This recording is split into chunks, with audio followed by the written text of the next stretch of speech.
Le impedían merendar en el colegio como castigo. Se quedaba aislada en un rincón del aula, mientras sus compañeros comían y reían. A todo eso lo llamaban educación, hasta que su padre lo descubre y el castillo de apariencias comienza a desmoronarse. Si esta historia te interesó, no olvides suscribirte a nuestro canal y dinos desde qué ciudad nos estás viendo. Continuamos. La mansión en Polanco, un barrio de lujo en la Ciudad de México, despertaba antes que el sol. Miguel Hernández ya estaba de traje a las 5:30 de la mañana, revisando correos en el celular mientras bajaba las escaleras de mármol italiano. El silencio de la casa era absoluto, roto apenas por el sonido discreto de sus pisadas y el ronroneo distante del motor del coche encendiéndose en el garaje. Sebastián, el chofer que trabajaba para la familia desde hacía 15 años, ya estaba en su puesto, puntual como siempre. Miguel tenía 42 años y comandaba un imperio de tecnología que empleaba a más de 3.000 personas. Su rutina era matemática, juntas de 7 a 10, comidas de negocios, videoconferencias con inversionistas internacionales, cenas con clientes.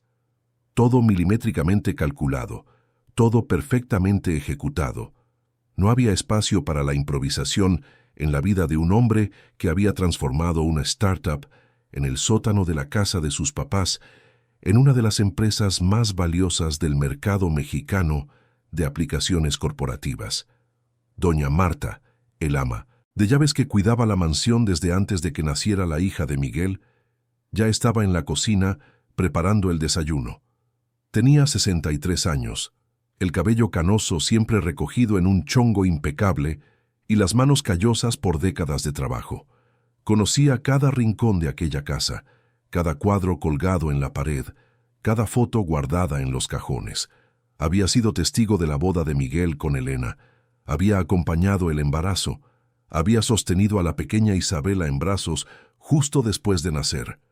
Y también había estado allí, 3 años atrás, cuando Elena se fue después de una neumonía que evolucionó de forma inesperada, dejando un vacío que ningún mueble de diseñador conseguía llenar. Isabela tenía 8 años y dormía en su cuarto del segundo piso, decorado en tonos de rosa pálido y lleno de libros de cuentos que rara vez leía sola. La niña tenía los ojos verdes de su madre y el cabello castaño oscuro de su padre, siempre recogido en 2 trencitas que doña Marta le hacía con paciencia todas las mañanas. Era una niña bonita, educada, demasiado silenciosa para su edad. En la escuela las maestras decían que era tímida, pero talentosa para el dibujo. En casa pasaba horas en su cuarto haciendo bocetos de paisajes, animales y principalmente del rostro de su madre que se iba desvaneciendo en su memoria. Aquella mañana de martes de marzo, Miguel bajó las escaleras con el portafolio ejecutivo bajo el brazo. Pasó por la cocina sin mirar el desayuno preparado. Tomó una manzana del frutero y salió por la puerta lateral que daba directo al garaje. Doña Marta suspiró, se secó las manos en el delantal y subió lentamente para despertar a Isabela. Encontró a la niña ya sentada en la cama, mirando por la ventana el cielo que comenzaba a clarear. «Buenos días, mi florecita», dijo el ama de llaves con la voz suave que reservaba solo para la niña. «Buenos días, doña Marta», respondió Isabela, bajando de la cama y poniéndose sus pantuflas de unicornio. «Tu papá ya se fue a trabajar, pero te dejó un beso», mintió doña Marta por 100ª vez, porque sabía que aquellas pequeñas mentiras piadosas eran el único cariño que la niña recibía antes de enfrentar el día. Isabela no dijo nada, solo asintió y fue al baño a lavarse la cara. Ya había aprendido que preguntar por su papá era inútil. Él siempre estaba ocupado, siempre con alguna junta importante, siempre prometiendo que el fin de semana las cosas serían diferentes. Pero los fines de semana llegaban y Miguel estaba en la oficina, o de viaje para cerrar algún contrato, o presente físicamente pero ausente mentalmente, con los ojos pegados a la pantalla de la laptop. El Colegio San Agustín quedaba en La Condesa, un edificio moderno con salones climatizados, canchas deportivas de última generación y colegiaturas que costaban más que el salario de muchas familias mexicanas. Isabela estudiaba allí desde los 4 años. Conocía cada pasillo, cada rincón del patio, cada banca debajo de los árboles donde le gustaba sentarse sola durante el recreo. Tenía algunas compañeras con las que hablaba, pero no amistades profundas. Era como si hubiera una pared invisible entre ella y los otros niños, una incomodidad que ni ella misma sabía explicar. Fue en abril, justo después del puente del 20 de noviembre, que llegó la nueva maestra. La maestra Clara Mendoza tenía 36 años. Era egresada de Pedagogía de la UNAM con especialización en psicopedagogía, un currículum impecable y referencias excelentes. Tenía el cabello rubio teñido, siempre muy bien arreglado. Usaba ropa elegante pero discreta y sabía exactamente qué decir en cada situación. La directora del colegio la presentó como una profesional excepcional que venía a tomar el grupo de tercero de primaria después de que la maestra anterior tuviera que ausentarse por motivos de salud. Clara sonreía mucho, saludaba a los papás en la puerta, enviaba mensajes cariñosos en los grupos de WhatsApp, publicaba fotos de las actividades en clase, organizaba eventos de integración. En pocas semanas ya era querida por todos. Los papás elogiaban su dedicación, la coordinación académica destacaba sus métodos innovadores. Los niños parecían disfrutar las clases de arte que ella dirigía con tanto entusiasmo. Isabela llamó su atención desde el primer día. Clara se dio cuenta de que la niña era diferente a las demás, más callada, más observadora, con un talento natural para el dibujo que merecía ser cultivado. Comenzó a elogiarla en clase, a poner sus trabajos en el mural, a enviar notas en la agenda escolar felicitándola por su dedicación. Miguel, que rara vez miraba la agenda, comenzó a recibir correos directos de la maestra. «Señor Hernández, me gustaría conversar sobre el desarrollo artístico de Isabela. Tiene un potencial extraordinario y creo que podemos trabajar juntos para estimularla aún más. Quedo a su disposición para una reunión cuando le sea conveniente». Miguel respondió de forma automática, agradeciendo y diciendo que pronto agendaría una cita. Pero fueron necesarios 3 correos y una llamada de la secretaría de la escuela para que finalmente apareciera una tarde de jueves, entre 2 juntas, para conversar 15 minutos con la maestra de su hija. Clara lo recibió en la sala de juntas con una sonrisa cálida, café ya preparado y una carpeta llena de dibujos de Isabela organizados cronológicamente. Miguel quedó impresionado. Nadie nunca se había demostrado tanto cuidado con su hija. La maestra habló con conocimiento, señaló el progreso de la niña, sugirió actividades extracurriculares, mencionó que percibía en ella una cierta tristeza que podría trabajarse a través del arte. «Extraña a su mamá, ¿verdad?», dijo Clara con un tono de comprensión que parecía genuino. Miguel sintió un nudo en la garganta. «Sí», dijo apenas, desviando la mirada. «Los niños que pasan por pérdidas necesitan mucho apoyo emocional. Sé que usted es un hombre ocupado, pero Isabela necesita sentir que no está sola. Yo puedo ayudar. Tengo experiencia con casos parecidos». La conversación duró media hora. Miguel salió de allí sintiendo una mezcla de culpa y alivio. Culpa por saber que realmente estaba ausente. Alivio por haber encontrado a alguien que parecía entender a su hija y que estaba dispuesta a ayudar. Pasó a prestar más atención a los correos de Clara, que siempre traían novedades sobre Isabela, siempre con un tono acogedor y profesional. Fue doña Marta quien primero se dio cuenta de que algo no cuadraba. Ella conocía a los niños. Había criado a 3 hijos y ayudado a cuidar a 5 nietos. Sabía reconocer cuándo un niño estaba genuinamente feliz y cuándo solo estaba obedeciendo. E Isabela, a pesar de traer a casa dibujos elogiados y notas positivas en la agenda, parecía cada vez más retraída. «Señor Miguel, necesito hablar con usted», dijo una mañana de sábado, cuando logró encontrarlo en la cocina tomando café antes de otro día de trabajo. «Doña Marta, tengo prisa. ¿Puede ser rápido?» «Es sobre la niña. No está bien».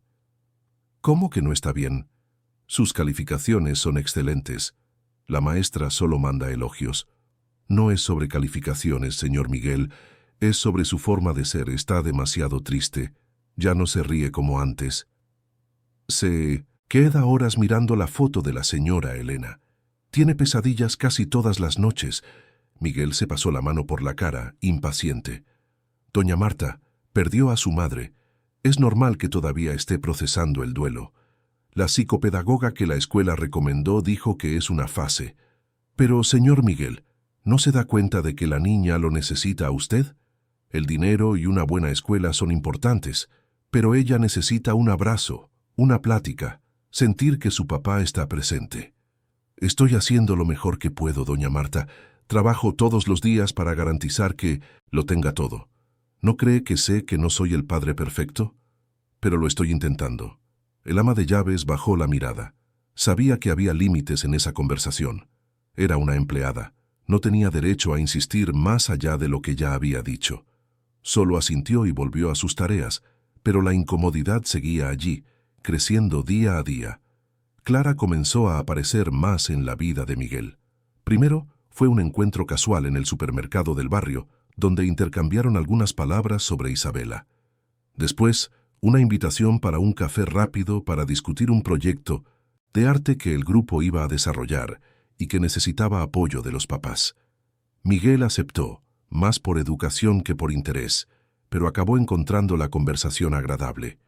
Clara era inteligente, culta, sabía hablar de arte, literatura, incluso de tecnología. Era una mujer interesante, diferente a las ejecutivas robóticas con las que trataba en el trabajo.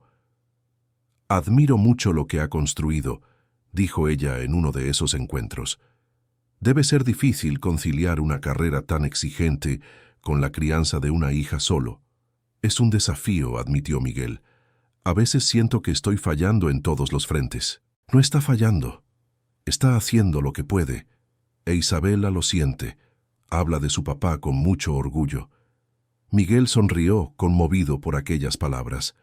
Hacía tiempo que alguien no lo validaba de esa forma. En el trabajo siempre se trataba de resultados, números, metas. Allí, con Clara, sentía que alguien lo veía como un ser humano, no solo como un empresario exitoso.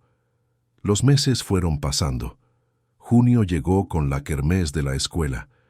Clara organizó una presentación preciosa, con todos los niños disfrazados, e Isabela en el centro, sosteniendo un cartel que ella misma había dibujado.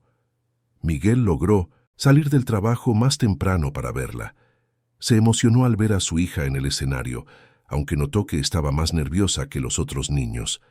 Al final, Clara se acercó a saludarlo, radiante. Isabela lo hizo maravillosamente. Debe estar muy orgulloso. «Lo estoy», dijo él, y era verdad. Fue en esa época que las invitaciones de Clara se volvieron más frecuentes. Una comida para discutir la posibilidad de que Isabela participara en un concurso de dibujo. Una cena porque había conseguido un lugar para la niña en un taller de acuarela. Miguel, que antes rechazaba casi todos los compromisos sociales, comenzó a aceptar. Le gustaba la compañía de Clara. Era ligera, interesante, parecía realmente preocuparse por Isabela, y él estaba cansado de estar solo. Doña Marta observaba todo con creciente preocupación. No es que estuviera en contra de que su patrón rehiciera su vida. Era joven, tenía derecho a ser feliz de nuevo, pero había algo en Clara que la incomodaba. Quizás era la forma en que miraba la casa cuando venía a buscar a Miguel, evaluando cada detalle. O la forma en que su sonrisa cambiaba sutilmente cuando Isabela se acercaba, volviéndose un poco más mecánica, menos genuina. O el hecho de que siempre que Clara estaba cerca, la niña se quedaba aún más callada, como si estuviera siendo evaluada todo el tiempo. El ama de llaves intentó tocar el tema una vez más, de forma delicada. «Señor Miguel, ¿está feliz con la maestra Clara?» Miguel sonrió. «Lo estoy, doña Marta. Es una mujer increíble, inteligente, dedicada a Isabela. Hacía tiempo que no me sentía así». La mujer mayor forzó una sonrisa. «Me alegro por usted. Solo quería saber si Isabela también está feliz con este acercamiento». Miguel frunció el ceño. «Claro que lo está. Clara es su maestra. Tienen una excelente relación.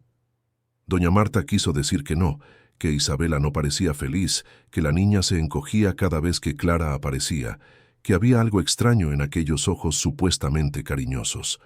Pero las palabras murieron en su garganta.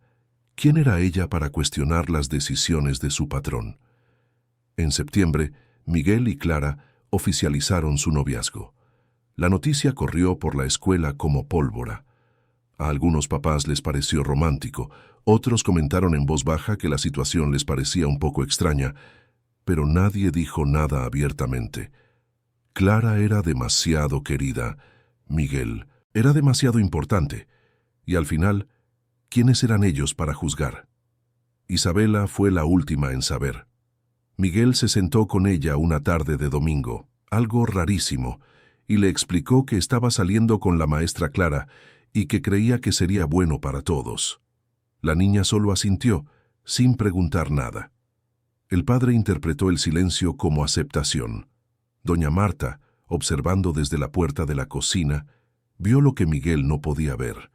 Los ojos de la niña estaban vacíos, resignados, como si ya supiera que nada de lo que dijera haría la diferencia. La relación avanzó rápidamente. En octubre, Clara ya pasaba los fines de semana en la mansión.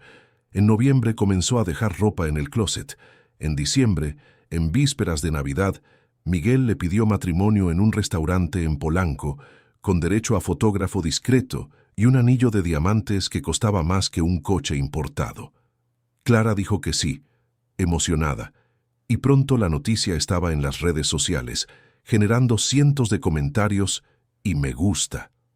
Isabela vio la foto de la pareja en el celular de doña Marta. El ama de llaves intentó medir la reacción de la niña, pero ella solo miró, se encogió de hombros y volvió a su cuarto. Esa noche, doña Marta encontró a Isabela escondiendo una caja de zapatos en el fondo del armario. Dentro estaban todas las fotos de su madre, que antes estaban esparcidas por la casa, ahora guardadas como tesoros prohibidos. La niña no dijo nada, solo cerró la caja, la empujó al rincón más oscuro del armario y se acostó en la cama de espaldas a la puerta. Y así, mientras Miguel planeaba un futuro que creía mejor para todos, Isabela se preparaba silenciosamente para lo que estaba por venir, sintiendo que el mundo a su alrededor estaba cambiando de una manera que no podía controlar y que nadie parecía dispuesto a escuchar sus miedos. La boda se celebró en febrero, un sábado soleado en la capilla del barrio de Lomas de Chapultepec, una ceremonia íntima con solo 50 invitados. Clara llevaba un vestido blanco sencillo pero elegante, un ramo de lirios blancos en las manos y una sonrisa perfecta en el rostro. Miguel estaba impecable con su traje italiano azul marino, la alianza brillando en su dedo, los ojos llorosos de emoción cuando dijo sí ante el juez. Isabela estaba a su lado, con un vestido rosa pálido que combinaba perfectamente con el tono de la decoración, una pequeña corona de flores en el cabello, sosteniendo una canastita con pétalos de rosa que debería haber arrojado durante la ceremonia, pero que permaneció intacta en sus manos temblorosas. Las fotos de la boda salieron en 2 blogs especializados en eventos de lujo y en las redes sociales de los invitados. Miguel Hernández, el multimillonario de la tecnología, finalmente encuentra la felicidad junto a la bella educadora Clara Mendoza. El titular romántico se deslizaba por las pantallas de los celulares de la Ciudad de México, mientras Isabela esa misma noche lloraba en voz baja sobre su almohada, apretando contra el pecho el único retrato de su madre que había logrado esconder de la gran reorganización que Clara promovió la semana anterior a la boda. Doña Marta sirvió la cena de la pequeña fiesta en la mansión, cuidó los detalles con la eficiencia de siempre, pero su corazón estaba apesadumbrado. Observaba a Isabela de lejos. Notaba cómo la niña se encogía cada vez que Clara se acercaba, cómo forzaba una sonrisa que no llegaba a sus ojos, cómo sus manos temblaban ligeramente cuando la madrastra le arreglaba el vestido para las fotos. El ama de llaves intentó una vez más, en la víspera de la boda, alertar a Miguel. Fue interrumpida antes de que pudiera terminar la frase. «Doña Marta, sé que se preocupa por Isabela. pero necesita entender que Clara es una profesional, una educadora. Ella sabe cómo tratar con niños mejor que cualquiera de nosotros. La niña solo necesita tiempo para adaptarse. Es normal que haya un periodo de ajuste. Las palabras se quedaron atoradas en la garganta del ama de llaves. Solo asintió y volvió a la cocina, donde lloró discretamente mientras preparaba el pastel de zanahoria que tanto le gustaba a Isabela, sabiendo que pronto esa receta sería reemplazada por alguna versión más sofisticada y menos cariñosa. La luna de miel fue en San Miguel de Allende, solo 5 días porque Miguel no podía ausentarse mucho del trabajo. Isabela se quedó en casa con doña Marta, quien se aseguró de prepararle todas sus comidas favoritas, llevarla al parque, ver películas juntas, intentando compensar de alguna manera lo que estaba por venir. Cuando la pareja regresó, todo cambió. Clara entró en la mansión ya no como visita, sino como la dueña. En la primera semana contrató a una decoradora para rehacer la sala principal. Las cortinas beige que Elena había elegido fueron reemplazadas por modelos gris oscuro. Los cuadros con paisajes mexicanos dieron lugar a abstracciones minimalistas. El cómodo sofá donde Isabela solía acurrucarse para leer fue cambiado por un conjunto de diseño italiano, hermoso pero duro como una piedra. Los cambios se presentaban como mejoras, modernización, buen gusto. Miguel aprobaba todo, satisfecho de tener una esposa que cuidaba tan bien de la casa. Doña Marta se dio cuenta de que no solo se estaban cambiando muebles, se estaba borrando la memoria de Elena, pieza por pieza, habitación por habitación. El jarrón de cerámica que Elena había comprado en un viaje a Oaxaca desapareció. La vajilla con estampado floral fue donada. La vitrina que guardaba recuerdos de familia fue vendida. Cuando el ama de llaves se atrevió a preguntar por algunas piezas, Clara respondió con una sonrisa educada pero firme: «Estamos construyendo una nueva etapa para esta familia, doña Marta. No podemos vivir en el pasado». Isabela observaba todo en silencio. Veía cómo sus últimos lazos con su madre eran removidos, empacados, donados, olvidados. Intentó una vez preguntarle a su padre sobre el cuadro que su madre había pintado y que siempre había estado en la pared del comedor. Miguel, distraído, respondió que Clara pensaba que no combinaba con la nueva decoración, pero que podía quedarse en su cuarto si quería. La niña corrió a su cuarto, pero el cuadro no estaba allí. Nunca descubrió a dónde había ido. Las reglas de la casa también cambiaron. Clara elaboró un cronograma riguroso para Isabela: despertar a las 6:30, desayunar a las 7 en punto, estudiar de 7:30 a 8, salir para la escuela a las 8:15. Después de la escuela, un snack rápido, tarea de 4 a 6, cena a las 7, baño a las 8, a la cama a las 9. Nada de televisión durante la semana, nada de dulces antes de las comidas, nada de desorden en el cuarto. Todo tenía que estar siempre organizado, limpio, perfecto.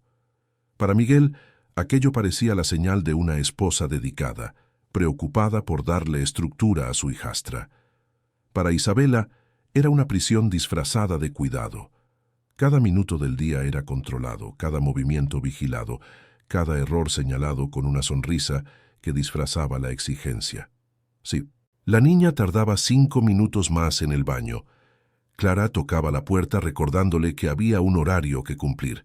Si dejaba un lápiz fuera de lugar, encontraba una nota en su escritorio. La organización es una señal de respeto hacia quienes cuidan de ti. Si no se terminaba toda la comida del plato, escuchaba que estaba desperdiciando el trabajo del chef y faltándole al respeto a los niños que pasaban hambre. Doña Marta intentaba suavizar las cosas cuando Clara no estaba cerca. Dejaba un chocolate escondido en el cuarto de Isabela, le permitía ver unos minutos de caricaturas, la ayudaba con la tarea cuando la niña se bloqueaba de cansancio. Pero todo tenía que ser a escondidas, porque Clara no toleraba que sus reglas fueran cuestionadas o flexibilizadas. En la escuela, donde Clara todavía daba clases al grupo de Isabela, la situación empeoró. Antes la maestra elogiaba a la niña públicamente, mostraba sus dibujos, la ponía como ejemplo. Ahora había un cambio sutil pero perceptible. Clara le exigía más a Isabela que a los otros niños. Si un compañero entregaba un trabajo regular, recibía una felicitación. Si Isabela entregaba algo parecido, escuchaba que podría haberlo hecho mejor, que no se estaba esforzando lo suficiente, que estaba decepcionando las expectativas. Los otros niños comenzaron a darse cuenta. Algunos compañeros cuchicheaban que Isabela era la consentida de la maestra, lo cual era irónicamente lo contrario a la verdad. Otros sentían lástima, pero no sabían cómo ayudar. Todo el grupo había aprendido que, cuando la maestra Clara estaba de mal humor, era mejor quedarse callado y no llamar la atención. Fue en abril, 2 meses después de la boda, que comenzaron a aparecer las primeras señales físicas. Isabela empezó a quejarse de dolores de estómago. Al principio eran episodios aislados, rápidamente tratados, como un malestar pasajero, pero pronto se volvieron frecuentes. Cada mañana antes de ir a la escuela, la niña corría al baño, pálida, sudando frío. Doña Marta sugirió que tal vez sería mejor llevarla al médico. Miguel estuvo de acuerdo, pero Clara intervino con su voz dulce y profesional. Son síntomas de ansiedad típicos de niños que están pasando por cambios. Ya he visto esto docenas de veces. Lo que Isabela necesita es rutina y firmeza, no sobreprotección. Si empezamos a ceder cada vez que se queje de algo, vamos a criar a una niña manipuladora. Miguel, que no entendía nada de pedagogía y confiaba ciegamente en su esposa, aceptó la explicación. Isabela continuó yendo a la escuela incluso cuando sentía dolor, incluso cuando apenas podía concentrarse en las clases, incluso cuando volvía a casa exhausta y se iba directo a la cama sin cenar. Las noches se convirtieron en un tormento. Isabela se despertaba varias veces, llamando a su mamá, pidiendo agua, llorando en voz baja. Clara, que dormía en el cuarto contiguo al de Miguel, oía todo pero no se movía. Le decía a su esposo por la mañana que la niña estaba probando límites, que necesitaba aprender a dormir sola, que era parte de la madurez. Miguel, agotado de tantas juntas y viajes, terminaba por estar de acuerdo. Era más fácil confiar en el juicio de alguien que parecía saber lo que estaba haciendo. Doña Marta, sin embargo, no podía cerrar los ojos ante lo que veía. La niña estaba adelgazando. La ropa le quedaba holgada. Su rostro perdía color. Sus ojos tenían ojeras profundas. Isabela, que antes adoraba dibujar, apenas tocaba sus lápices de colores. Pasaba su tiempo libre simplemente mirando al techo, perdida en pensamientos que una niña de 8 años no debería tener. El ama de llaves concertó una conversación seria con Miguel una noche que él llegó más temprano. Algo raro. Esperó a que cenara, esperó a que Clara subiera a su cuarto y entonces se paró en la puerta del despacho donde él revisaba hojas de cálculo. «Señor Miguel, necesito que me escuche con atención. Isabela no está bien.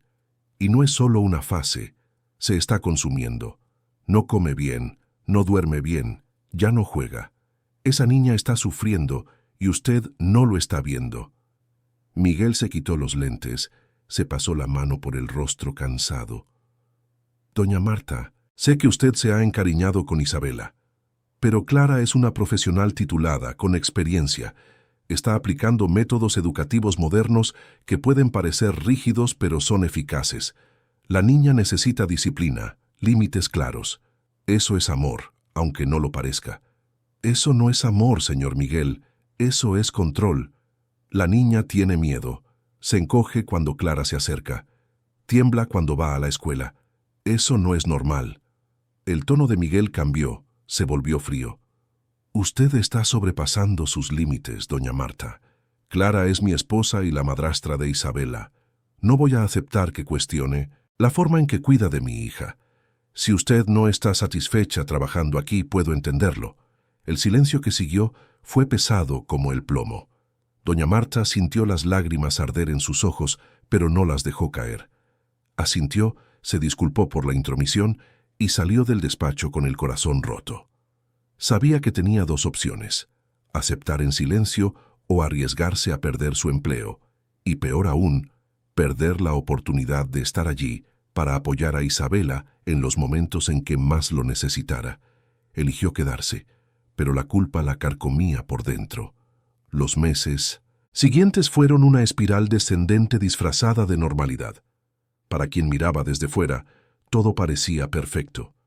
La familia Hernández publicaba fotos sonrientes en las redes sociales. Miguel y Clara aparecían juntos en eventos benéficos, cenas empresariales, fiestas de la escuela. Isabela siempre estaba a su lado, vestida impecablemente, con el cabello arreglado, una sonrisa forzada. La imagen de la familia feliz se vendía y se compraba sin cuestionamientos, pero dentro de la mansión la realidad era otra.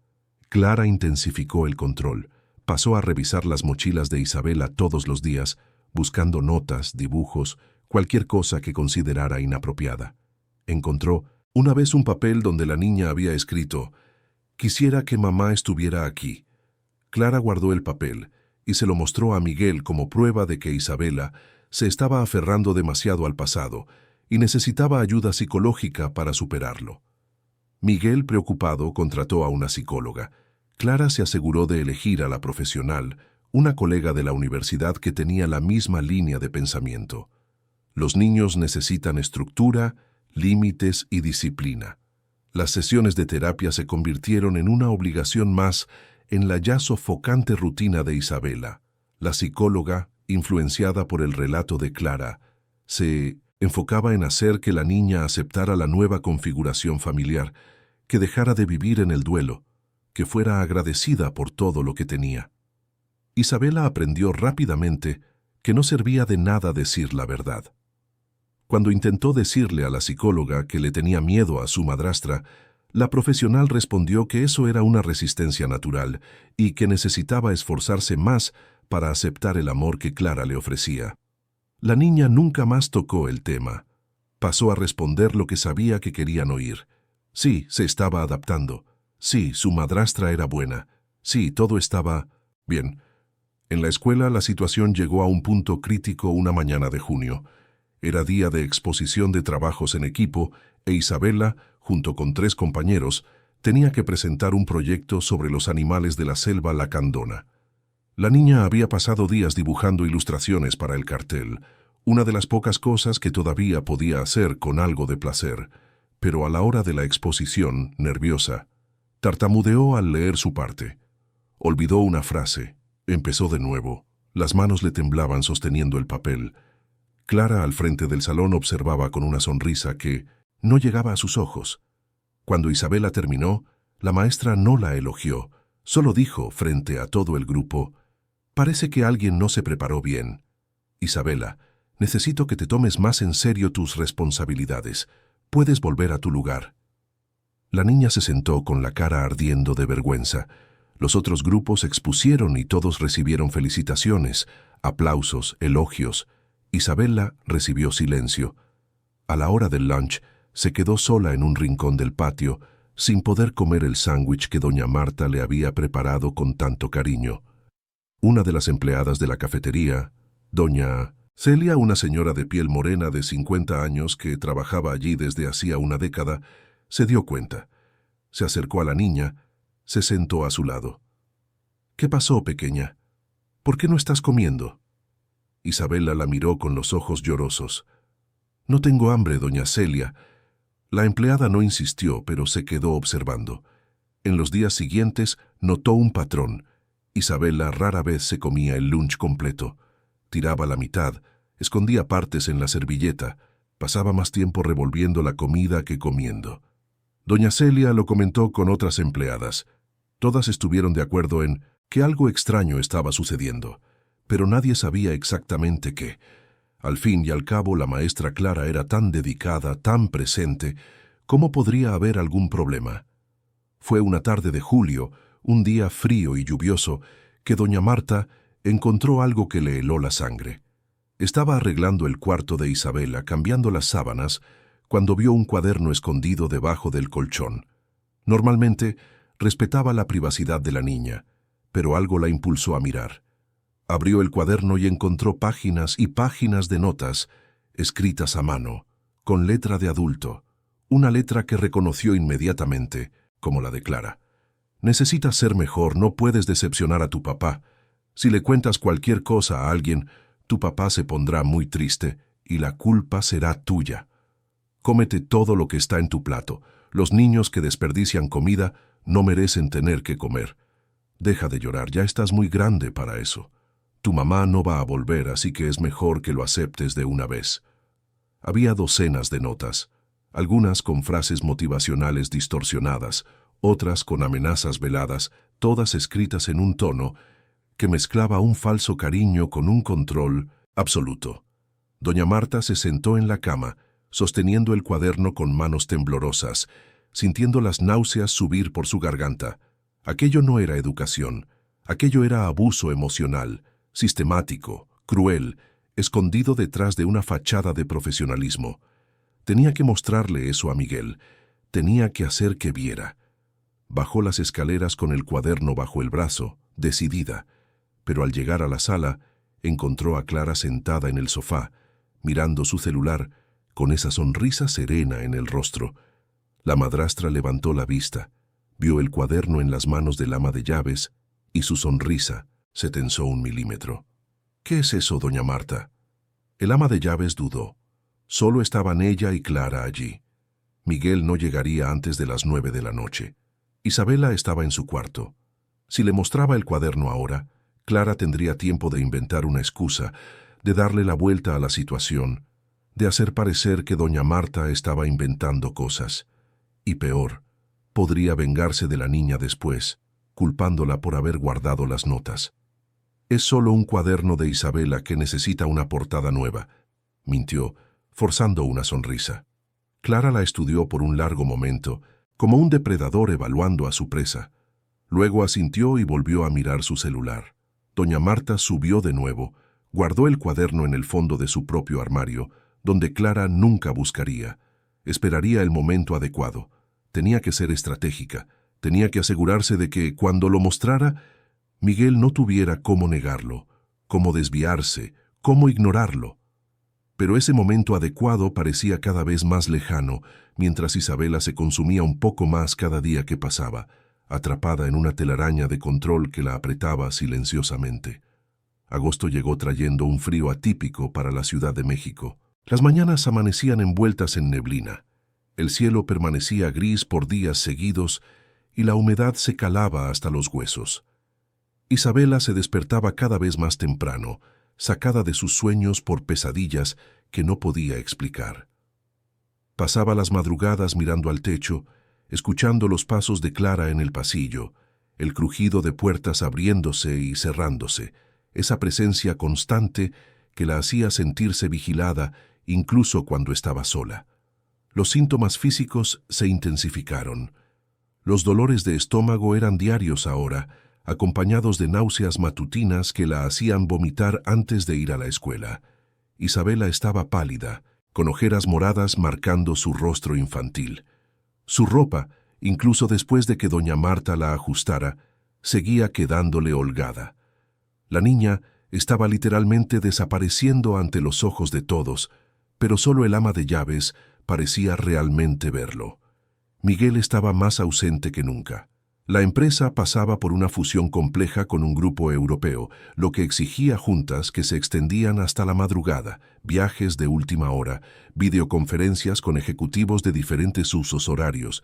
Salía antes de las 6 de la mañana y volvía después de las 10 de la noche. Cuando lograba cenar en casa, Clara monopolizaba la conversación con relatos sobre el día, sobre la escuela, sobre cómo Isabela estaba progresando bajo su firme orientación. Miguel escuchaba distraído, firmaba documentos entre bocados, respondía correos desde el celular mientras su esposa hablaba. Isabela cenaba en silencio, empujando la comida de un lado a otro del plato, comiendo lo mínimo posible sin que Clara se diera cuenta. Había aprendido la técnica de esconder comida en la servilleta, de masticar despacio para parecer que estaba comiendo, de beber mucha agua para dar la impresión de estar satisfecha. Lo último que quería era darle un motivo a Clara para crear una nueva regla, un nuevo castigo disfrazado de lección educativa. Las noches eran el momento más aterrador. Clara había establecido una rutina, de revisar el cuarto de Isabela antes de que la niña durmiera. Decía que era para verificar si todo estaba organizado, si la tarea estaba completa, si los útiles escolares estaban listos para el día siguiente. Pero Isabela sabía que era puro control.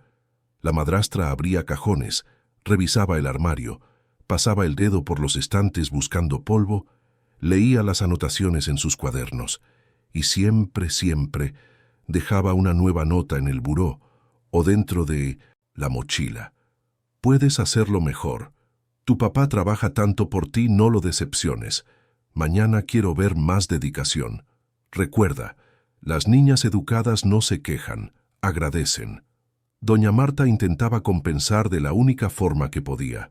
Preparaba los platillos favoritos de Isabela, dejaba caricaturas grabadas para que las viera a escondidas, inventaba excusas para sacarla de casa los fines de semana cuando Miguel viajaba y Clara tenía compromisos. Llevaba a la niña a caminar por el bosque de Chapultepec, le compraba un helado, se sentaba en una banca y dejaba que se quedara quieta, simplemente existiendo sin ser exigida, vigilada o juzgada. En esos momentos Isabela se relajaba un poco, respiraba profundo, a veces hasta esbozaba una sonrisa.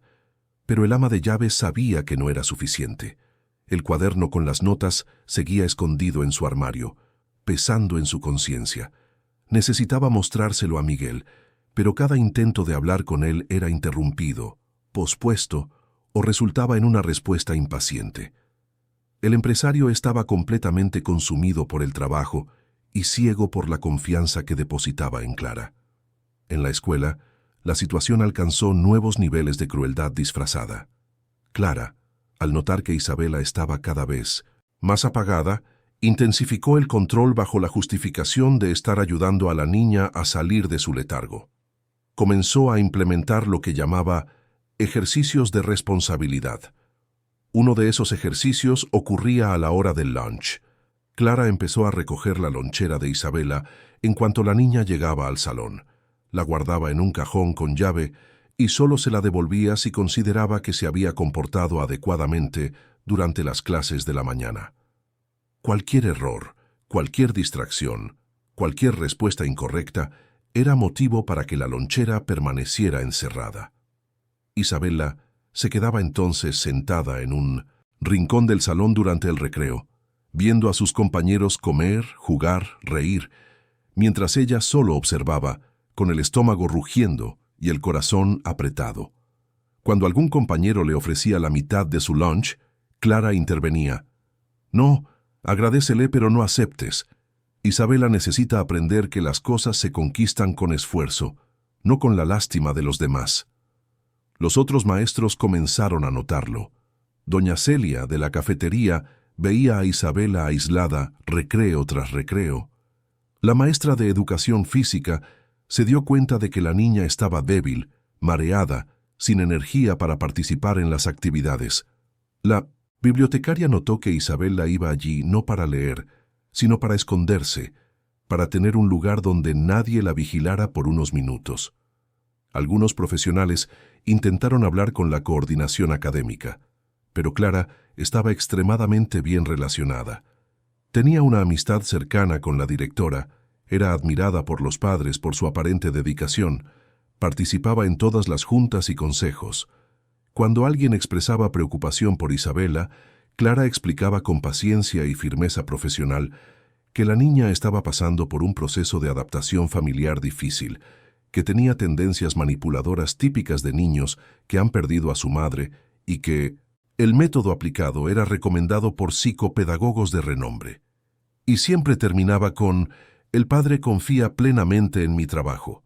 Es un gran benefactor de la escuela». La mención a Miguel y sus generosas donaciones a la institución funcionaba como un silenciador eficaz. Nadie quería arriesgarse a crear un problema con una familia tan importante. Así que las preocupaciones eran tragadas, las miradas inquietas se desviaban e Isabela continuaba su descenso solitario hacia un abismo que nadie parecía dispuesto a impedir. Fue una tarde de martes, el 12 de agosto, que todo cambió. Miguel estaba en su oficina en el corredor corporativo de Santa Fe, rodeado de documentos, preparándose para una junta crucial con los inversionistas europeos programada para las 3 de la tarde. Su secretaria entró con una expresión preocupada. «Señor Hernández, le informo que la junta de las 3 se ha reprogramado para mañana. Hubo un problema técnico con la conexión de su lado». Miguel frunció el ceño, irritado al principio, pero luego miró el reloj. Eran las 2:15. Por primera vez en meses, tenía la tarde libre. Pensó en aprovechar para avanzar en otros proyectos, pero algo dentro de él, una inquietud que había estado creciendo en las últimas semanas, lo hizo tomar una decisión diferente. «Voy a recoger a mi hija a la escuela hoy. Cancela mis compromisos hasta las 6». La secretaria pareció sorprendida, pero solo asintió. Miguel tomó su saco, bajó al estacionamiento y condujo él mismo hasta la Condesa. No le avisó a Clara, no le avisó a nadie. Simplemente quiso hacer algo que no hacía desde hacía demasiado tiempo. Estar presente en la vida de su hija de forma inesperada, sorprenderla, tal vez llevarla a tomar un helado, platicar, reconectar con esa niñita que parecía estar distanciándose cada vez más. Llegó al Colegio San Agustín alrededor de las 2:50, 15 minutos antes de la hora habitual de salida.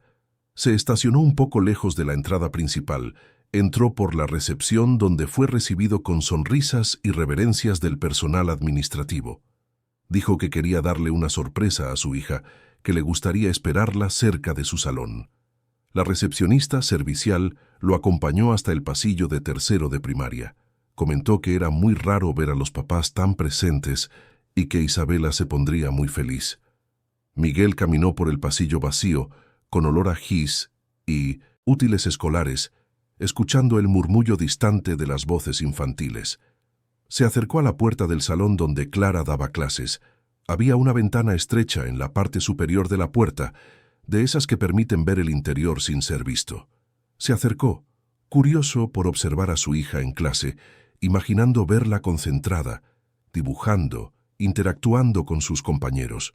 Lo que vio paralizó sus movimientos, le heló la sangre en las venas, destruyó en segundos la realidad que había construido sobre su familia. El grupo estaba en el receso entre clases, ese momento antes del lunch en que los niños se preparan, platican, se relajan. Isabela estaba sentada en la última fila, sola, con la cabeza gacha. Los otros niños abrían sus loncheras, intercambiaban estampitas, reían. Clara, su esposa, la maestra dedicada, la mujer en quien confiaba ciegamente, estaba al frente del salón organizando papeles. Entonces, con un movimiento casual, se acercó al pupitre de Isabela. Tomó la lonchera de la niña que estaba sobre la mesa y la colocó sobre su propio escritorio, lejos del alcance de la niña. Isabela levantó la vista, asustada, pero no dijo nada. Clara sonrió, esa sonrisa que Miguel conocía tan bien, pero que ahora veía bajo una luz completamente diferente. «Isabela, hoy te vas a quedar sin lunch», dijo Clara en voz alta, lo suficiente para que todo el grupo la escuchara. «No pudiste responder correctamente las preguntas del examen de ayer, incluso después de todo el tiempo extra que te di para estudiar. Necesitas aprender que la flojera tiene consecuencias». La niña palideció aún más, si es que eso era posible. Sus ojos se llenaron de lágrimas, pero las contuvo. Miguel vio las manitas de su hija temblar, la vio bajar la cabeza como si quisiera desaparecer. Vio la vergüenza, el miedo, la humillación estampados en ese rostrito que debería estar sonriendo, jugando, viviendo. Pero la escena empeoró. Clara no se detuvo ahí. Señaló un rincón del salón, cerca del armario de materiales, lejos de los otros niños. «Ahora te vas a quedar ahí, de espaldas al grupo, hasta que termine el recreo. Es una lección para que aprendas a valorar las oportunidades que tienes. Si estuvieras en el lugar de Miguel, en este exacto momento viendo a tu hija ser humillada de esa manera, ¿qué habrías hecho? Cuéntanos en los comentarios». Isabela se levantó con los movimientos de quien está en una pesadilla. Caminó hasta el rincón indicado, se dio la vuelta de espaldas a sus compañeros. Los otros alumnos se quedaron en silencio, algunos asustados, otros aliviados de no ser ellos. Nadie se atrevía a ofrecerle su lunch, nadie hablaba. El recreo, que debería ser un momento de alegría, se transformó en un velorio. Miguel seguía allí, detrás de la puerta, completamente inmóvil. Su cerebro se negaba a procesar lo que veía. Esa no podía ser su esposa. Esa no podía ser la mujer que amaba, que había elegido para ser la madrastra de su hija, que juraba cuidar de Isabela como si fuera su propia hija. Pero lo era. Era ella. Y peor, aquello no era un momento aislado, un error, una exageración puntual. La forma natural, casi rutinaria, con la que Clara ejecutaba ese castigo, dejaba claro que era algo recurrente, planeado, sistematizado. Tomó su celular con manos temblorosas, activó la cámara, comenzó a grabar. Necesitaba pruebas. Necesitaba asegurarse de que nadie dijera después que había entendido mal, que había exagerado, que había sacado las cosas de contexto. Grabó a Isabela aislada en el rincón, grabó a los otros alumnos comiendo mientras su hija pasaba hambre, grabó a Clara sentada en su escritorio, hojeando una revista de decoración con la expresión de quien ha cumplido una tarea educativa más con éxito. La escena duró 20 minutos interminables. Cuando sonó el timbre del recreo, los niños salieron al patio. Isabela continuó en el rincón. Clara la despidió con un gesto perezoso de la mano, solo cuando el salón quedó vacío. La niña salió arrastrando los pies, con los hombros encorvados, una sombra de lo que debería ser una niña de 8 años. Miguel no esperó más. Entró en el salón con pasos firmes. Clara levantó la vista, sorprendida, y su rostro pasó por una secuencia de expresiones que él nunca había visto. Sorpresa, miedo, y luego una sonrisa forzada intentando recomponer la máscara. «Miguel, querido». «¡Qué sorpresa!», comenzó ella, pero él la interrumpió con un gesto brusco. «¿Dónde está mi hija?». Salió al recreo. Justamente estaba aplicando un método pedagógico que... ¿Método pedagógico? La voz de Miguel era baja, controlada, pero cargada de una furia que nunca había sentido en su vida. Humillar a una niña de 8 años frente a sus compañeros, quitarle la comida, aislarla en un rincón como si fuera un animal castigado, ¿eso es un método pedagógico? Clara enderezó los hombros intentando recuperar la compostura profesional. «Miguel, tú no entiendes de educación. Isabela necesita límites. Estaba desmotivada, no estudió para el examen. Necesita aprender que...». Él le mostró el celular con la grabación. «Vi todo, grabé todo, y ahora voy a encontrar a mi hija y a sacarla de aquí. Y tú no te le vuelves a acercar nunca más». El rostro de Clara perdió todo color. Abrió la boca para hablar, pero no salió ningún sonido. Miguel le dio la espalda y salió del salón, corriendo por los pasillos en busca de Isabela. La encontró en el patio, sentada sola en una banca debajo de un árbol, mirando al suelo con los brazos cruzados sobre el estómago vacío. «Isabela», la llamó, arrodillándose frente a ella.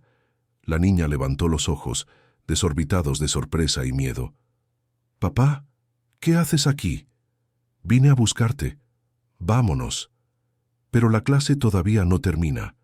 La maestra Clara se va a enojar si... «No se va a enojar nada», la interrumpió él, tomándola en brazos como no lo hacía en años. «No vuelves más a su salón, nunca más». Isabela no entendió completamente lo que estaba sucediendo, pero sintió algo diferente en el abrazo de su padre. Algo que hacía mucho tiempo no sentía. Protección, seguridad, presencia real. Miguel cargó a su hija en brazos. Salió de la escuela ignorando las miradas curiosas de empleados y alumnos. Clara intentó seguirlos. Lo llamó por su nombre, pero él no se detuvo. No miró hacia atrás. Puso a Isabela en el asiento trasero del coche. Le abrochó el cinturón de seguridad con cuidado, le besó la frente y dijo: «Perdóname, hija. Perdóname tanto». Fueron directamente al hospital. Miguel llamó al pediatra particular de la familia y exigió que estuviera disponible, de inmediato. Mientras esperaban en la sala de espera, sostuvo la mano de su hija.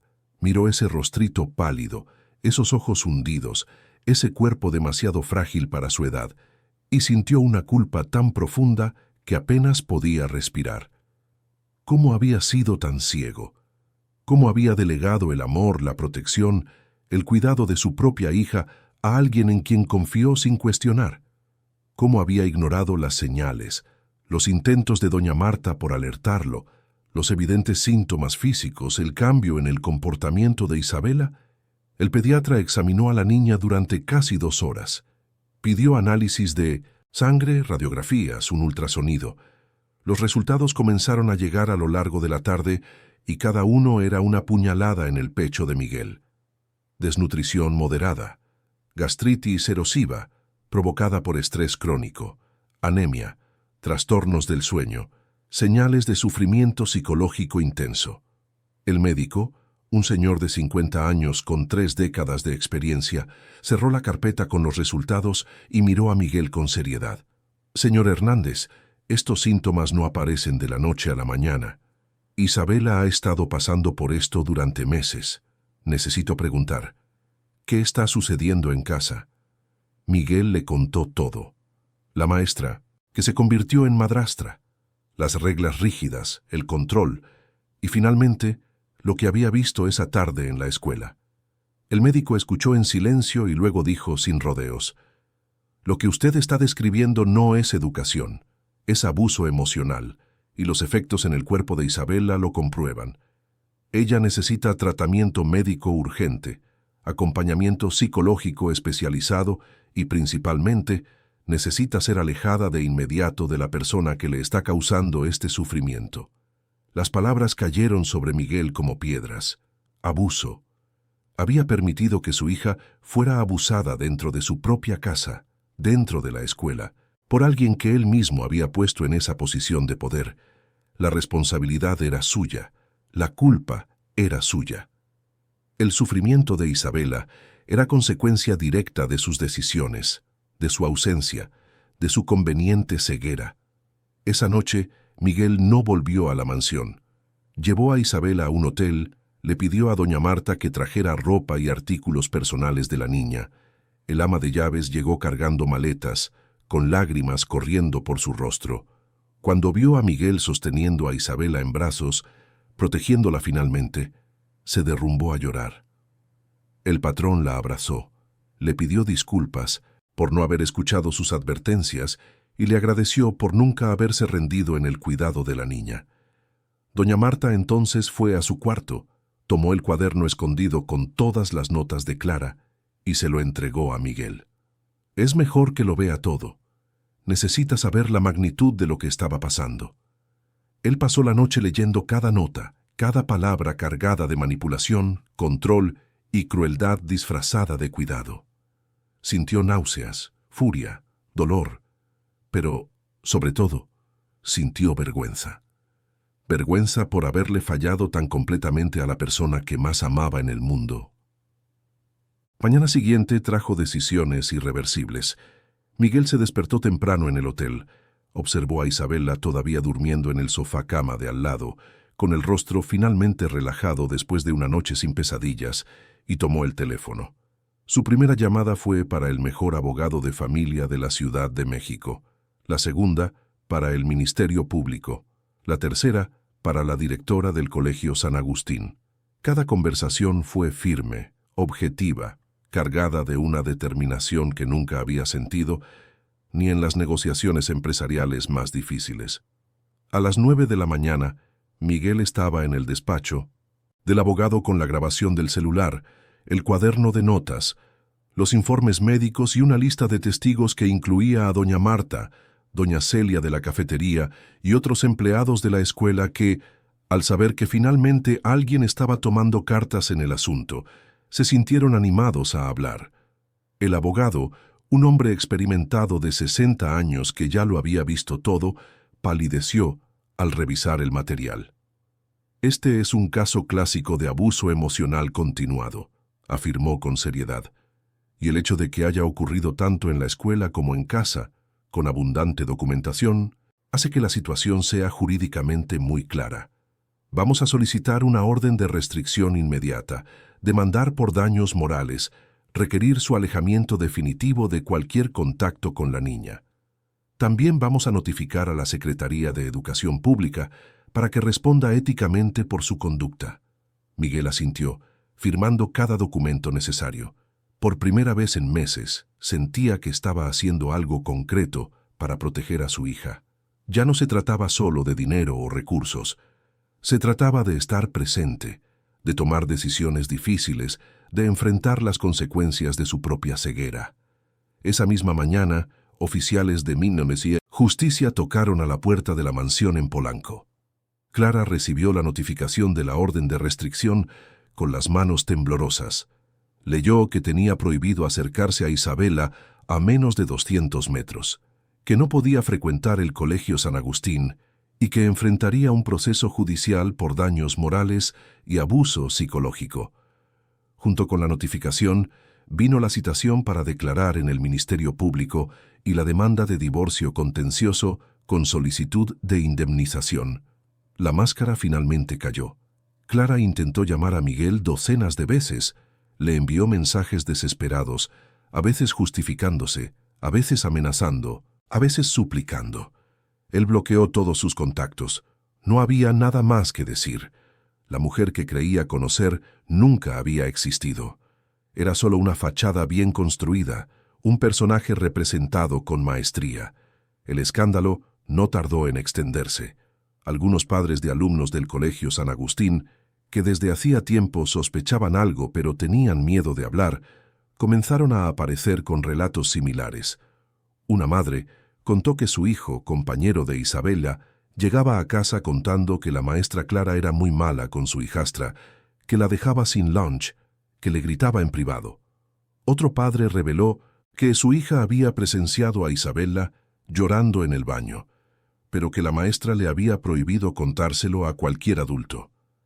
Empleados de la escuela, protegidos por el movimiento legal, finalmente se sintieron seguros para testificar. Doña Celia relató cómo había visto a Isabela pasar hambre repetidamente. La maestra de educación física describió cómo la niña se desmayó durante una clase y Clara minimizó el incidente, diciendo que eran mañas. La bibliotecaria contó que encontraba a Isabela escondida entre los estantes, llorando en silencio, aterrorizada de volver al salón. La dirección del colegio, presionada por las evidencias y la repercusión, abrió una investigación interna. Se descubrió que otras quejas sobre los métodos de Clara habían sido archivadas a lo largo de los años, ignoradas por su influencia y relaciones dentro de la institución. La directora, que siempre había apoyado incondicionalmente a Clara, fue destituida. El Consejo Administrativo emitió un comunicado público pidiendo disculpas a las familias y prometiendo una revisión completa de los protocolos de protección a los alumnos. La historia llegó a las páginas de los periódicos locales. Maestra acusada de abusar emocionalmente de su hijastra dentro de un colegio de élite en la Ciudad de México. La repercusión fue enorme en las redes sociales. Padres de todo el país comenzaron a compartir historias parecidas, a cuestionar los límites entre la educación rigurosa y el abuso psicológico, a exigir que las escuelas implementaran mecanismos de protección más efectivos. Clara intentó defenderse públicamente. Dio una entrevista a un blog afirmando que estaba siendo víctima de una injusticia, que era una educadora dedicada víctima de un exmarido vengativo. Pero las evidencias eran incontestables. La grabación, las notas manuscritas, los informes médicos, los testimonios de múltiples personas. Su defensa se desmoronó rápidamente. La SEP suspendió su cédula profesional. Las escuelas, donde había dado clases anteriormente, iniciaron investigaciones internas. Su nombre, antes asociado a la excelencia pedagógica, se convirtió en sinónimo de abuso disfrazado de cuidado. El proceso de divorcio fue rápido y unilateral. Miguel tenía pruebas suficientes para garantizar que Clara no recibiera nada más allá de lo que exigía la ley, y que además pagara una indemnización por daños morales. En 2 meses, el matrimonio estaba oficialmente disuelto. Clara se mudó de la Ciudad de México, intentando reconstruir su vida lejos de los reflectores, pero la mancha en su reputación era permanente. Mientras el huracán jurídico y mediático ocurría, Miguel centró toda su energía en Isabela. Vendió participaciones en la empresa, delegó funciones, canceló viajes, rechazó juntas. Por primera vez en su vida adulta, el trabajo no era la prioridad. Su hija lo era. La inscribió en una nueva escuela, pequeña, acogedora, especializada en niños que han pasado por traumas. Contrató a un equipo multidisciplinario: psicóloga infantil, nutrióloga, pediatra, terapeuta ocupacional. Cada profesional trabajó de forma integrada para ayudar a Isabela a recuperarse. La recuperación fue lenta y dolorosa. Isabela tenía pesadillas frecuentes, se despertaba gritando, rechazaba la comida por miedo a ser castigada. Le tomó semanas entender que no sería castigada por equivocarse, por llorar, por tener hambre, por ser una niña. La psicóloga trabajó técnicas de trauma, ayudó a la niña a verbalizar miedos que antes eran solo sensaciones en su cuerpo.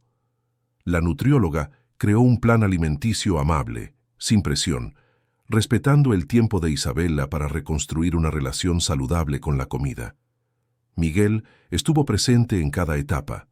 Llevaba a su hija a las consultas, participaba en las sesiones de terapia familiar, aprendió técnicas de comunicación no violenta, estudió sobre trauma infantil, leyó libros sobre paternidad presente. Descubrió que ser padre no se trataba de proveer recursos, sino de estar disponible emocionalmente, de validar sentimientos, de crear un ambiente seguro donde la niña pudiera ser vulnerable sin miedo. Doña Marta continuó siendo el puente afectivo de la casa, pero ahora no estaba sola. Miguel cocinaba el desayuno los fines de semana, llevaba a Isabela a tomar un helado después de la terapia, veía películas abrazado a ella en el sofá, le leía cuentos antes de dormir.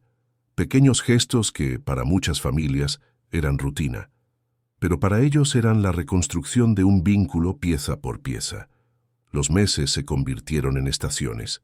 El invierno helado, de agosto, dio paso a la primavera florida de septiembre. Isabela comenzó a sonreír de nuevo. No esa sonrisa forzada y apagada de antes, sino una sonrisa genuina que le llegaba a los ojos. Empezó a dibujar otra vez, primero tímidamente, luego con más confianza. Sus dibujos cambiaron. Antes siempre eran paisajes vacíos o el rostro de su madre. Ahora se incluía a sí misma, a su papá, a doña Marta, a sus nuevos amigos de la escuela, al perro que Miguel adoptó para hacerle compañía.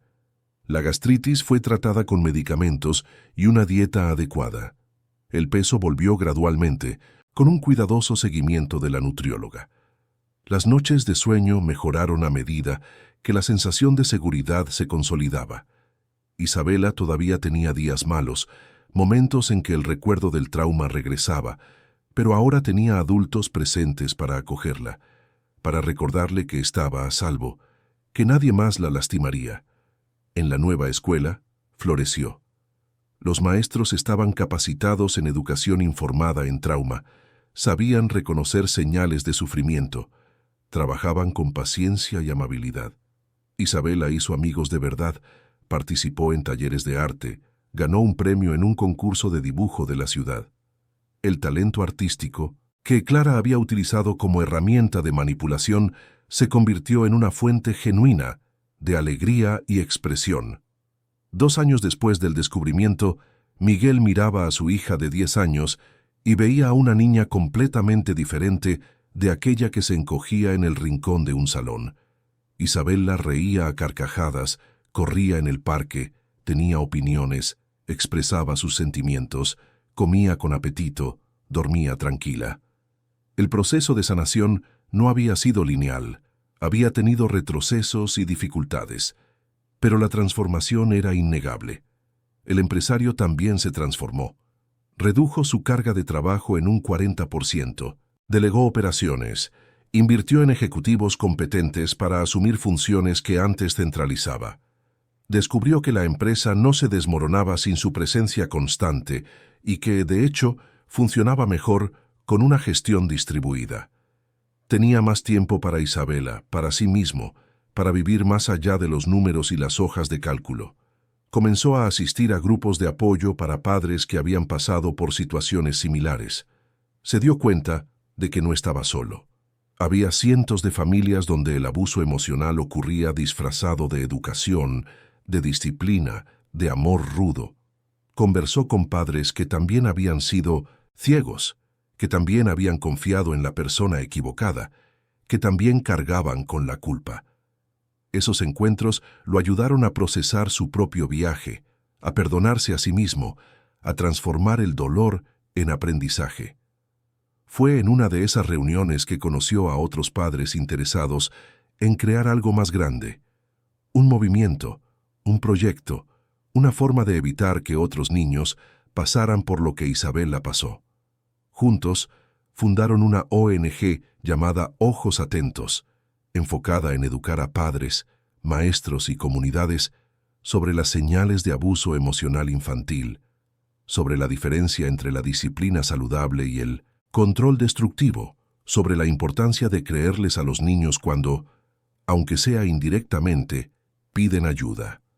La ONG ofrecía pláticas gratuitas en escuelas, capacitaciones para educadores, grupos de apoyo para familias, materiales educativos sobre crianza consciente y protección infantil. Miguel financió la estructura inicial, pero se aseguró de que fuera un trabajo colectivo, no una acción individual. Doña Marta participaba contando su experiencia como empleada que intentó alertar, pero no fue escuchada. Isabela, cuando se sintió lista a los 12 años, grabó un testimonio en audio contando su historia de forma anónima, que se usaba en las pláticas para mostrar la perspectiva del niño. El impacto fue significativo. Decenas de escuelas revisaron sus protocolos de protección a los alumnos. Cientos de padres aprendieron a reconocer señales de sufrimiento emocional en sus hijos.